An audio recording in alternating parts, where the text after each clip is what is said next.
할렐루야, 12월 7일 월요일입니다. 오늘부터는 다니엘 10장입니다. 1절부터 9절까지 말씀을 먼저 읽고 은혜를 나누도록 하겠습니다. 바사왕 고레스 제3년에 한 일이 벨드사살이라 이름한 다니엘에게 나타났는데 그 일이 참되니 곧 큰 전쟁에 관한 것이라. 다니엘이 그 일을 분명히 알았고 그 환상을 깨달으니라. 그때에 나 다니엘이 새 이래 동안을 슬퍼하며 새 이래가 차기까지 좋은 떡을 먹지 아니하며 고기와 포도주를 입에 대지 아니하며 또 기름을 바르지 아니하니라. 첫째 달 24일에 내가 힛대갈이라 하는 큰 강가에 있었는데 그때에 내가 눈을 들어 바라본즉 한 사람이 세마포옷을 입었고 허리에는 우바스 순금띠를 띠었더라. 또 그의 몸은 황옥 같고 그의 얼굴은 번갯빛 같고 그의 눈은 횃불 같고 그의 팔과 발은 빛난 놋과 같고 그의 말소리는 무리의 소리와 같더라. 이 환상을 나 다니엘이 홀로 보았고 나와 함께한 사람들은 이 환상은 보지 못하였어도 그들이 크게 떨며 도망하여 숨었느니라. 그러므로 나만 홀로 있어서 이 큰 환상을 볼 때에 내 몸에 힘이 빠졌고 나의 아름다운 빛이 변하여 썩은 듯 하였고 나의 힘이 다 없어졌으나 내가 그의 음성을 들었는데 그의 음성을 들을 때에 내가 얼굴을 땅에 대고 깊이 잠들었느니라. 아멘. 다니엘에 나타나고 있는 환상의 기사 중에서 마지막 환상입니다. 10장, 11장, 12장까지 연결되는 그런 환상과 해석의 이야기들인데요. 오늘 말씀 앞부분은 그 전체에 대한 표제어에 해당되는 배경 설명이 나타나는 부분입니다. 배경을 보면요, 많은 것들이 이제 나타나고 있는데요. 바사왕 고레스 제3년이라는 시간이 이렇게 나타나고 있죠. 이때는 다니엘이 꽤 나이가 많이 들었을 때입니다. 정확한 나이가 어디 나타나고 있지는 않지만 거의 80은 되었을 그런 나이가 되었을 것이라고들 이야기하고 있습니다. 그런데 이 나이가 되었는데도 불구하고 또 하나님께서는 다니엘에게 환상을 보여주셨습니다. 그 환상의 내용 이제 나중에 나오겠죠. 자, 1절에 보면 한 일이 나타났다라고 표현하고 있습니다. 여기서 한 일은 어떤 사건을 말하는 것이 아니고요. 히브리어로 다바르 하나님의 말씀이라고 할 때 사용되는 그 단어 다바르라는 단어를 쓰고 있습니다. 그래서 일이라고 말하는 것보다는 말씀이라고 우리가 이해하는 것이 전체적으로 우리가 내용을 이해하는 데 더 도움이 될 것 같습니다. 한번 바꾸어서 읽어보면 이렇습니다. 바사왕 고레스 제3년에 한 말씀이 벨드사살이라 이름한 다니엘에게 나타났는데 이 말씀이 참되니 곧 큰 전쟁에 관한 것이라. 다니엘이 그 말씀을 분명히 알았고 그 환상을 깨달으니라. 먼저 말씀을 받은 것이죠. 그러니까 이 장면만 보아도 다니엘의 영적인 지위가 또 한 번 높아졌구나라는 것들을 느낄 수 있습니다. 지금까지는 다니엘의 지위가 어땠냐면 처음에는 지혜자였습니다. 왕이 어떤 일을 할 때에 자문을 구하고 말동무가 되고 어려운 난제를 만났을 때 그 문제를 풀어주는 그런 지혜자의 역할을 했습니다. 그 지혜자에 대해서 술사, 점쟁이, 술객, 좋게 말해서 박사 이렇게 이제 표현을 하기는 했는데요. 결국은 무당이나 비슷한 고대 시대의 그런 존재죠. 물론 다니엘은 그런 잡귀신을 섬기는 무당하고는 차원이 달랐죠. 그러나 하나님을 섬기는 자로서 그런 무당을 섬기는 자들과 비슷한 취급을 받았지만 하나님을 섬기는 까닭에 그 어떤 지혜자들보다도 탁월한 그런 능력을 보여주었습니다. 시대가 바뀌어서는 이제 단순히 왕의 자문위원이 아니고 실제로 정사를 돌보는 총리의 역할을 맡고 있었습니다.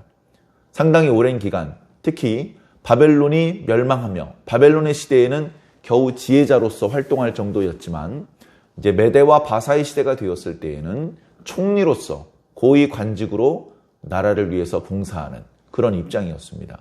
영적으로는 어떤 입장이었습니까? 영적으로는 하나님의 백성이었고 유다 자손이었고 특별히 기도하는 사람이었습니다. 그 기도하는 은혜 가운데에 하나님께서 많은 은사를 주셨고 꿈과 때로는 어려운 문자를 해석하는 그런 능력을 발휘하기도 했습니다. 그리고 다니엘 7장부터는 하나님께로부터 놀라운 환상을 보고 그 환상의 의미에 대한 풀이를 듣는 그런 체험을 하기도 했습니다. 그런데 하나님의 말씀이 다니엘에게 임하기 시작을 했습니다. 이 표현은, 이 독특한 표현은 성경의 선지자들을 대상으로만 표현되는 그런 독특한 표현입니다. 우리가 얼마 전에 예레미야 말씀을 묵상을 할 때 하나님의 말씀이 선지자 예레미야에게 임하니라. 이런 표현이 먼저 나오고 그 뒤에 말씀이 전달되는 그런 모습들을 자주 보았는데요. 이제 다니엘도 단순한 지혜자가 아니라 예언자로서 그렇게 유다 자손들이 후대의 유대인들이 존경하며 추앙할 수밖에 없는 그런 지위로 하나님께서 높여주신 것 같습니다. 자, 그 말씀의 내용이 소개되고 있지는 않지만 어쨌든 이 말씀은 큰 전쟁에 관한 것이다 라는 그런 것까지만 1절에 소개가 되고 있습니다. 그런데 이 말씀을 들은 다니엘의 반응이 2절과 3절에 나타나고 있습니다. 간단히 말씀드리면 3주 동안 금식 기도를 했습니다. 말씀의 내용을 들을 때 우리가 로봇이나 기계가 아닙니다. 말씀을 들으면 말씀을 들으면서 기쁘고 말씀을 들으면서 두렵고 말씀을 들으면서 슬프고 그런 감정이 우리는 동시에 마음속으로부터 일어날 수 있습니다. 다니엘은 하나님께로부터 이 말씀을 들었을 때에 큰 슬픔이 있었다라고 말하고 있습니다. 그래서 그 슬픔 때문에 하나님 앞에 기도하기로 했고 다니엘은 늘 기도하기로 결심을 합니다. 그런데 이번 기도는 회개의 기도인 것 같습니다. 특별히 금식 기도입니다. 3절에 새 일에 3주가 차기까지 좋은 떡을 먹지 아니하며 고기와 포도주를 입에 대지 않고 기름을 바르지 않았다라고 말하면 좋은 떡은 안 먹었지만 나쁜 떡은 먹었나 보다. 고기는 안 먹었지만 채소는 먹었나 보다. 포도주는 안 마셨지만 맹물은 마셨겠지. 이제 이렇게 우리는 생각해 볼 수 있잖아요. 근데 그렇지 않습니다. 그렇지 않고요. 그 뒤에 나오는 기름을 바르지 않았다라는 표현까지 묶어서 이것은 금식을 하는 방법입니다. 이스라엘 자손들이 금식을 하는 방법입니다. 왜냐하면 금식을 하는 것은 잘하는 일입니다. 필요에 따라서 스스로 금식을 함으로 해서 하나님께 더 집중하고 또는 하나님께 회개하고 또는 하나님께 간절한 소원을 응답받기 위한 금식은 허용이 된 일입니다. 그런데 여보시오, 나 금식합니다. 나는 이렇게 금식을 할 정도로 믿음이 좋은 사람입니다. 이런 식으로 외식, 사람들 앞에 자신이 금식하는 사람이라는 것을 공개하고 자랑하며 그런 교만의 도구가 되지 않게 하기 위해서 금식은 하지만 잘 씻어라. 금식은 하지만 음식을 먹지 않아서 피부가 푸석푸석하게 되는 그런 모습이 보이지 않도록 오히려 기름을 발라라. 이런 표현의 말씀들이 있습니다. 그래서 이제 여기 있는 말씀도 여기는 이제 기름을 바르지 않았다라고 표현했는데 이것은 이제 다니엘 선지자의 슬픔, 근심 이런 것들을 이제 표현하는 것이죠. 하나님 앞에 회개할 일이 있고 하나님 앞에 용서를 구할 일이 있고 하나님의 분노를 누그러뜨리고 하나님께 이렇게 용서를 구할 때는 이렇게 기름을 바르고 머리 빗질을 하고 단장품을 하지 않습니다. 하나님께서 금송아지 사건 때 진노하셨을 때에도 이스라엘 백성들이 단장품을 제하였다라고 말합니다. 장신구들이죠. 움직일 때 딸랑딸랑 소리 나고 옷 끝에 술 같은 게 달려서 화려하게 이렇게 장식하는 걸 다 걷어낸 것입니다. 장신구는 걷어냈지만 화장은 했을까요? 화장도 안 합니다. 세수도 안 합니다. 회개 기도할 때에 앞전에는 어떻게 표현하고 있습니까? 금식하고 굵은 베옷을 입고 그리고 재에 앉는다. 재에 앉는다는 것은 이게 흙바닥에 앉는다는 겁니다. 바짝 마른 흙바닥에 폭신한 방석에 앉아서 기도하는 게 아니고요. 그런 곳에서 재를 자기 머리 위에 뿌리면서 하나님 앞에 오히려 불쌍히 여김을 받기 위해서 그렇게 이제 기도를 했는데요. 지금 고령이기 때문에 그렇게까지 기도는 못하지만 지금 하나님 앞에 간절한 마음으로 기도를 하고 있습니다. 어저께 말씀을 통해서도 그런 말씀을 드렸는데요. 기도는 장난으로 하는 게 아닙니다. 목숨을 걸고 하는 것이죠. 다니엘은 목숨을 걸고 지금 기도하고 있는 것입니다. 그런데 80이나 된 고령에 3주씩이나 음식을 먹지 않으면 건강을 크게 해칠 것 같은 그런 걱정이 듭니다. 아마 다니엘도 처음부터 3주 정도는 금식해야지 이런 계획을 가지고 있었던 것은 아마 아닐 것입니다. 그러나 마음이 너무 간절해서 금식 기도를 하기로 결심을 했는데 하루가 지나고 이틀이 지나고 일주일이 지나도 뾰족한 응답이 없고 마음의 근심이 해결이 안 됐을 때 계속해서 이 기도를 이어나갔던 겁니다. 그야말로 쉬지 말고 기도하라, 단념하지 말고 기도하라는 말씀에 모범이 된 그런 이제 모습인 것 같습니다. 자, 그렇게 기도하고 있는데 3주가 차니까 4절에 첫째 달 24일이라고 하는데요. 그때 hitdegel이라고 하는 이제 우리가 쉽게 표현하면 티그리스 강, 그 강변에 이제 서 있었습니다. 이거는 꿈의 환상 중에 이렇게 그 강변을 보았다는 얘기가 아니고요. 실제로 지금 그 강변에 갈 일이 있어서 간 겁니다. 혼자 간 것이 아니고 아마 일행이 있었던 모양입니다. 자, 그렇게 일행들과 함께 티그리스 강변에 이렇게 갈 일이 있어서 갔는데 갑자기 흰 세마포를 입은 사람이 나타났습니다. 갑자기 나타난 것이죠. 저쪽에서부터 여보시오 하면서 저쪽 먼 쪽에서 소리를 내면서 이렇게 조금씩 다가온 게 아니고 갑자기 짠 하고 나타난 겁니다. 다니엘이 소스라치게 놀랐습니다. 그리고 다니엘과 함께 있던 사람들도 갑자기 나타난 사람의 형상을 자세히 살펴보진 못했지만 크게 두려워해서 다 도망가서 숨었습니다. 갑자기 사도 바울이 예수 믿는 사람들을 박해하기 위해서 다메섹으로 가던 때가 생각납니다. 대제사장의 공문을 받아서 일행들과 함께 말을 타고 다메섹을 향해서 달려가고 있었죠. 그때 예수 그리스도께서 나타나 주셨습니다. 말을 타고 달리고 있는데 대낮에 태양보다 더 강렬한 빛이 사도 바울과 그의 일행을 때렸습니다. 그때는 사도 바울이 아니라 그냥 사울 청년이었죠. 강렬한 빛이 그를 때렸고 빛 가운데 말에서 굴러 떨어진 사울이 누구십니까? 네가 핍박하는 나사렛 예수다. 그렇게 예수님과 잠시 대화를 나누는 그런 기사가 사도행전에 기록이 되어 있죠.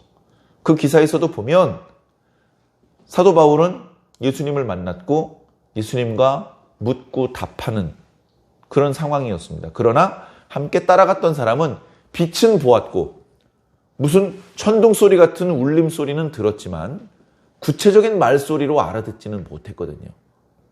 그러니까 지금 다니엘이 보는 환상이라고는 하지만 거의 실제 상황과 방불한 상황 속에서 꿈이나 혼자 골방에서 기도하는 상황이 아닌 대낮에 일행들과 함께 강가에 나갔는데 갑자기 상황이 급변하더니 어떤 사람이 갑자기 나타나는 겁니다. 그 사람이 보통 사람이 아닌 것이죠. 일단 흰 사마포를 입고 있고 우바스라고 하는 순금으로 된 띠, 이렇게 옷을 입으면 이렇게 몸에 착 달라붙게 만들지 않고 지금 넉넉하게 이렇게 옷을 만들기 때문에 사실 거동이 불편합니다. 그러니까 허리 부분을 띠로 이렇게 딱 점매놔야 그래야 옷이 몸에 착 달라붙고 이렇게 행동하기가 걷거나 하기가 수월한 것인데, 보통 이제 그냥 노끈 같은 걸로 이렇게 허리 띠를 삼아서 이렇게 하는 것이죠. 그리고 특별한 의식이 있을 때 왕이나 제사장은 조금 더 좋은 재주로 된 또는 뭐 자수가 되어 있는, 염색이 되어 있는 그런 것들로 허리에 띠를 하는데, 이분은 금으로 된 띠를 지금 하고 있습니다.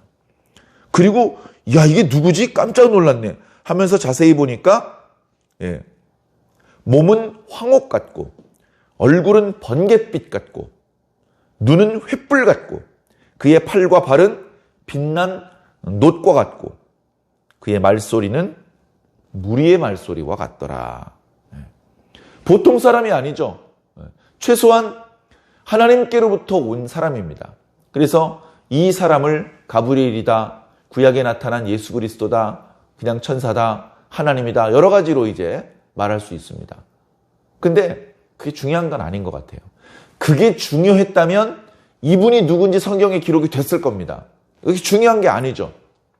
다만 이제 이런 표현들이 에스겔서 말씀을 보면 하나님을 이렇게 묘사하는 데 쓰였던 표현들이 나오고, 또 요한계시록을 보면 예수 그리스도를 표현하는데 비슷한 표현들이 나오고 있습니다.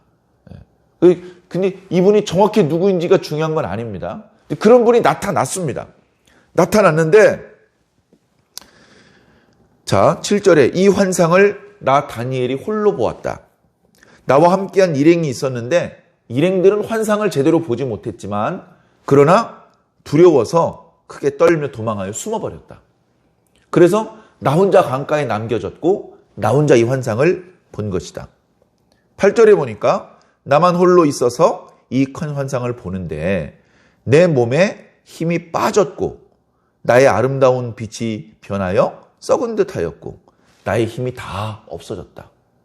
이미 지난 8장의 환상과 그 이제 이어지는 이야기들을 우리가 묵상을 할 때 그렇게 하나님의 천사들과 대화를 나눌 때 몸에 힘이 빠져서 얼굴을 땅에 대고 잠들고 이제 이런 모습들이 있었습니다. 그래서 지금도 이제 거의 동일한 그런 모습을 하고 있거든요. 그래서 이것은 정말로 3주씩이나 금식을 했기 때문에 지금 무리를 해서 지금 멀리 걸어 나왔기 때문에 지금 체력이 떨어져서 그런 것이다. 그렇게만 볼 수 없는 것이, 금식을 하지 않고 환상을 보았을 때 영적인 존재자가 다니엘 가까이 접근했을 때도 비슷한 몸에 힘이 빠지고 얼굴을 땅에 대고 잠든 그런 적이 있었습니다. 그때도 그가 다니엘의 몸을 어루만져서 그를 일으켜 세워줍니다. 그래서 그가 잠에서 깨고 다시 기력을 회복하는 모습이 나타납니다. 오늘은 9절까지지만 10절 이하의 말씀을 보면 이렇게 힘이 빠지고 잠들어 있고 엎드러져 있는 다니엘을 일으켜 세워주고, 힘이 없어가지고 서 있지도 못하고 고개도 못 들고 말도 못하는 다니엘에게 힘을 회복해주는 그런 이제 모습들이 나오는데요. 이렇게 잠든 모습, 힘이 빠져 있는 모습은 어떻게 보면 영적인 세계를 감각할 수 있는, 우리가 흔히 표현하는 입신의 상태, 그런 더 깊은 영적인 상태, 이런 상태를 사도 바울은 내가 몸 안에 있었는지 몸 밖에 있었는지 모르겠더라 라고 이렇게 다소 애매하게 표현한 이제 그런 상태로 접어들은 것입니다. 그렇게 되어서 그냥 이렇게 그냥 생시에 낮에 눈 뜨고 돌아다니는 그런 상태로서는 경험할 수 없는 환상에 하나님께서 보여주시는 그런 말씀과 환상을 경험할 수 있는 그런 단계가 되어가는 것이죠. 이제 이어지는 말씀은 이제 내일 말씀에 우리가 함께 묵상을 하게 될 텐데요. 오늘 9절까지 말씀까지 우리가 함께 읽고 묵상을 하면서 다니엘에 대해서 좀 더 잘 살펴보았으면 하는 생각입니다. 자, 다니엘이 매우 어렸을 때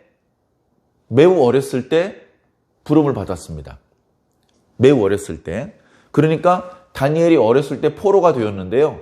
포로가 되어서 왔을 때 나이가 어떤 사람은 8살이다.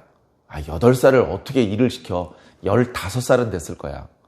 보통 15살이라고 생각을 합니다. 그래서 3년 정도 훈련을 시키면 18살.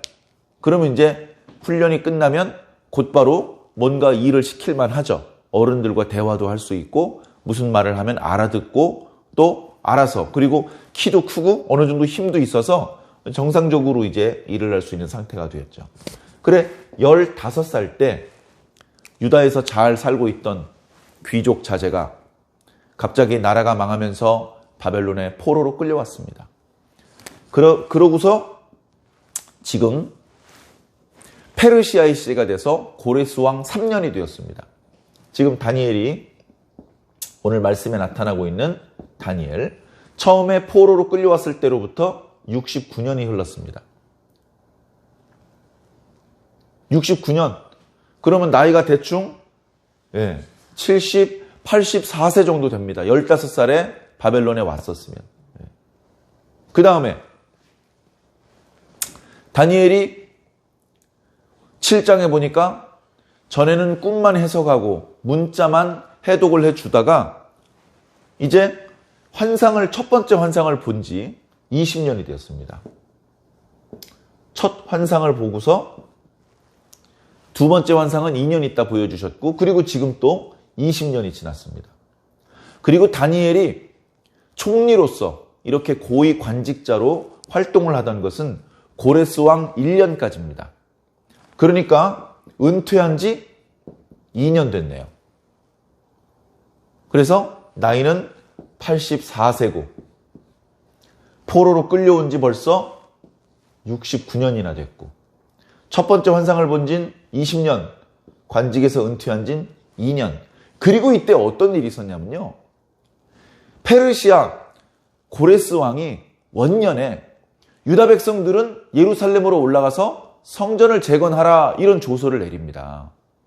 그래서 서둘러서 수룹바벨을 중심으로 유다 귀한 1차 귀한자들이 이렇게 동원이 돼가지고 그들이 과거의 바벨론 때 성전의 기구들을 이렇게 약탈했던 것들을 다시 싸질머지고 다시 예루살렘으로 귀환하는 그런 역사가 있습니다. 근데 그때 못 따라갔어요. 나이가 너무 많아서 따라가고 싶어도 따라갈 수가 없습니다. 그때 귀환에 따라갔던 사람들은 나이가 많아봤자 70대 초반, 60대 후반 정도밖에 안 됐습니다. 그래? 1차로 포로로 유다 사람들이 귀환을 했는데 본인은 가지 못해서 나는 할 수 없이 이 바벨론 땅에서 생을 마감해야 되겠구나. 그런 이제 적적함이 있는 이제 그런 상태입니다. 그런 상태에 말씀이 임한 겁니다. 말씀이. 그리고 말씀이 임하자마자 다니엘은 기도로 반응을 합니다. 근데 말씀의 내용이 큰 전쟁에 대한 말씀이었고, 이것 때문에 다니엘은 근심하며 금식 기도를 합니다. 그것도 21일 동안이나. 다니엘은 어떤 사람일까요? 다니엘은 포로로 끌려오기 이전에 유다에서 어느 지방에서 어느 사람의 자제로 그런 기록은 없습니다. 안타깝게도 유다가 멸망하고 유다에서 바벨론으로 포로로 끌려온, 포로를 3차례에 걸쳐서 포로로 끌고 왔는데 그 중에 첫 번째 포로로 끌려왔을 때 끌려왔던 다니엘입니다. 거의 70년을 지금 이방인의 땅에서 살았고, 그리고 간간히 하나님께서 주시는 지혜로 관직의 일을 하면서 또 하나님께서 특별한 은사를 주실 때 꿈을 해독하거나 또 글씨를 해석하거나 또는 환상을 해석하거나 하는 그런 것들로 하나님의 뜻이 무엇인지, 앞으로 하나님께서 어떤 일을 할 것인지 선포하고, 그 과정에서 바벨론 땅에 포로로 끌려온 채 수십 년이 흘러서 낙심되어 가고 있고 그 정체성이 흐려져 가고 있는 유다 백성들에게 소망을 주고 용기를 주는 그런 하나님의 선지자로서의 역할을 감당하고 있었던 다니엘. 다니엘은 마지막까지 기도하는 모습을 보여줍니다. 다니엘은 마지막까지 하나님의 말씀에 집중하는 모습을 보여줍니다. 다니엘은 마지막까지 하나님의 도구로 쓰임받는 모습을 보여줍니다. 어찌 보면 이제 다니엘도 그 육체의 한계를 이기지 못하고 육신은 땅에 묻고 그의 영혼이 하나님께 부름을 받을 날이 그리 멀지 않았을 것입니다. 날마다 자신의 기력이 쇠약해지는 것을 느끼면서 어쩌면 낙심하고 상심했을지도 모릅니다. 그러나 자신의 육신이 기력이 약해지고 또는 자신이 결국은 죽음을 맞이하게 되는 그것이 중요한 것이 아니고 과연 이 시대에 하나님께서는 어떤 일을 역사하시는가? 과연 이 시대에 우리 유다 백성들은 어떻게 되는 것인가? 그런 것들에 대하여서 늘 걱정하고 근심하면서 처음에는 자기 자신만을 위해서 기도하다가 유다 공동체 전체를 위해서 기도하고 더 넓게는 높으신 하나님의 뜻이 이 땅에 이루어지기를, 우리 시대에도 이루어지고 앞으로의 시대를 통해서 먼 훗날에 되어질 일까지 자신에게 보여주신 하나님의 그 뜻이 자신에게 보여주신 그대로 다 이루어져서 그 과정에 다소 하나님의 백성들이 고난을 당하는 상황도 전개될 수 있겠지만 최종적으로는 모든 악인들이 하나님의 심판을 받고 진멸되며 결국 하나님의 백성들이 나라를 얻고 그 나라가 영원히 형통하게 되는 그 꿈과 환상의 내용들이 반드시 성취되기를 아마 다니엘은 기도했던 것 같습니다. 오늘 우리도 기도합니다. 물론 기도의 수준이나 이런 것들 많이 부족하죠. 근데 우리 기도의 수준이 높고 낮고 어느 정도까지 올라가는 그런 건 중요하지 않습니다. 그런 건 보여주기도 어렵고 그건 고정된 것들이 아니고 계속 움직이기 때문에 결국 우리가 좋은 기도를 할 수 있고 수준 높은 기도를 할 수 있고 하나님 마음에 드는 기도를 하려면 나의 인성을 가지고 기도하면 한계가 있습니다. 내가 기도할 때에 성령님께서 나를 붙잡아 주셔야 됩니다. 내 마음을 감동해 주셔야 됩니다. 그래서 성령님의 도와주시는 그 도움을 따라 기도할 때에 우리는 가장 온전한 기도를 하나님 앞에 올려드릴 수 있는 것입니다. 그래 오늘 그 성령님의 도와주심을 기도합니다. 그 성령님의 도와주심에 힘입어서 하나님 앞에 올바른 기도를 드리기를 원합니다. 그렇게 멋들어지게, 그렇게 아름답게, 그렇게 긴 시간, 그렇게 큰 목소리를 지르면서 그렇게까지 기도하지는 못할지 모르지만 최소한 그 기도가 하나님의 뜻에 부합한 기도가 되기를 바랍니다. 그 기도의 내용이 우리에게 유익된 기도의 내용이 되기를 바랍니다. 우리는 어린아이처럼 자기 자신의 개인의 이익만을 위해서 기도하지 않습니다. 물론 개인의 이익을 위해서 기도할 필요가 있을 때도 있습니다. 돈이 필요해서 돈을 위해서 기도할 때도 있고 건강 때문에 건강을 위해서 기도할 때도 있습니다. 그것은 결코 죄악이거나 믿음이 형편없다는 반증만은 아닙니다. 그러나 과거에는 자기 자신만을 위한 기도가 100%였다면 이제는 자기 자신만을 위하는 기도는 내가 하는 전체 기도 중에서 그 비중이 점점 작아지고 옆에 있는 형제, 가족, 교회 공동체, 또 우리나라, 한국 교회, 더 넓게는 오늘날 지구촌 전체, 그리고 더 나아가서 원대하신 하나님의 뜻이 이 땅에 속히 이루어지기를, 그것을 기도하는, 어떻게 보면 그 원대하신 하나님의 뜻이 이 땅에 이루어지는 것은 나 개인하고는 상관이 없는 먼 이야기일 수도 있습니다. 먼 미래에 이루어지는 것일 수도 있고 지구 반대편에서 이루어지는 것일 수도 있습니다. 그러나 그게 중요한 게 아닙니다. 어느 시점에 어느 장소에서 어느 형태로 이루어지는 것이 중요한 것이 아니고 그 일이 이루어지는 게 중요합니다. 그 일은 하나님의 일이기 때문에 그렇습니다. 그 일의 유익을 내가 직접 맛보지 못해도 괜찮습니다. 하나님의 뜻이 이루어지기를 바랍니다. 먼 훗날에 되어질 일을 모세가 알았고 아브라함이 알았고 다윗이 알았고 욥이 알았습니다. 먼 훗날에 되어질 일을 천사들이 알았습니다. 그런데 그 먼 훗날에 되어질 일의 영광과 기쁨을 그분들은 직접 참여하지 못합니다. 그분들은 멀리서 보고 기뻐하고 박수 쳐주고 축하해 줄 뿐입니다. 어쩌면 우리는 그런 신앙의 선배들에 비해서 믿음도 너무나 작고 기도도 잘 못하고 여러 가지로 부족한 것 투성인 우리들이지만 어쩌면 그 말씀이 이루어지는 시대에 그 말씀의 성취와 함께 모든 영광과 기쁨과 행복을 직접 느끼는 그런 주의 백성이 될 수도 있는 것입니다.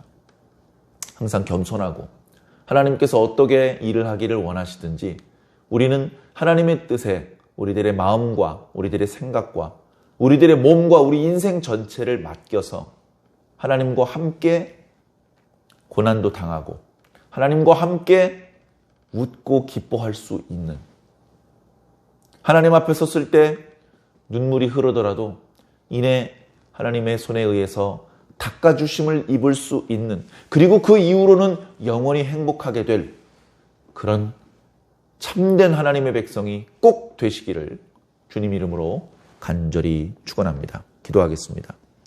사랑의 하나님, 80의 고령에도 하나님을 향한 마음이 조금도 약하여지지 않고 다소간의 기력은 쇠약해졌지만 하나님의 뜻이 이 땅에 이루어지기를 바라는 마음은 더 뜨겁고 간절해졌던 다니엘의 그 마음이 우리의 마음이 되기를 원합니다. 다니엘의 그 열정이 우리들의 열정이 되기를 바랍니다. 다니엘의 그 뜨거움이 우리의 뜨거움이 되기를 바라고 다니엘의 그 기도가 오늘 우리들의 기도가 되기를 주님 간절히 소망합니다. 너무나도 연약하고 아쉬운 것이 많기 때문에 물질적인 것, 세속적인 것, 그리고 개인적인 것을 위해서도 우리가 기도할 수밖에 없습니다. 그러나 우리의 기도가 더 성장해서 이웃들을 위해서, 교회 공동체를 위해서, 더 나아가 한국 교회와 또 우리나라와 온 세상 사람들을 위해서도 기도할 수 있는, 그리고 그보다 더 나아가서 하나님의 뜻이 이 땅에 온전히 성취되기를, 그래서 하나님께서 높임을 받으시고 영광과 찬송을 받으시기를 기도할 수 있는 자가 되기를 간절히 소망합니다. 당장 부딪히는 고난, 당장 여러 가지 아쉬움들을 생각한다면 이런 기도는 먼 이야기 같고 동떨어진 기도의 제목들인 것 같지만, 그럼에도 불구하고 하나님께서, 성령님께서 우리들의 마음을 주장하시고 감동하셔서 그런 기도를 하는 것을 하나님께서 기뻐하실 줄로 믿습니다. 하나님 아버지, 여러 가지로 복잡하고 바쁜 그런 일상을 산다고는 하지만 그럼에도 불구하고 틈을 내게 하시옵소서. 그럼에도 불구하고 기도하게 하여 주시옵소서. 하나님께서 답을 주실 때까지, 마음의 근심이 풀릴 때까지 단념하지 않고 기도할 수 있는 기도의 힘을 더하여 주시기를 주님 간절히 소망합니다. 이번 한 주간 동안 다니엘 말씀 마지막 부분까지 묵상할 때에 이 다니엘 말씀을 통해서 우리가 들어야 될 주님의 말씀, 깨달아야 될 주님의 메시지를 놓치지 않고 잘 듣고 새길 수 있도록 주님 인도하여 주시옵소서. 감사하며 살아계신 우리 주 예수 그리스도 이름으로 믿고 기도하옵나이다.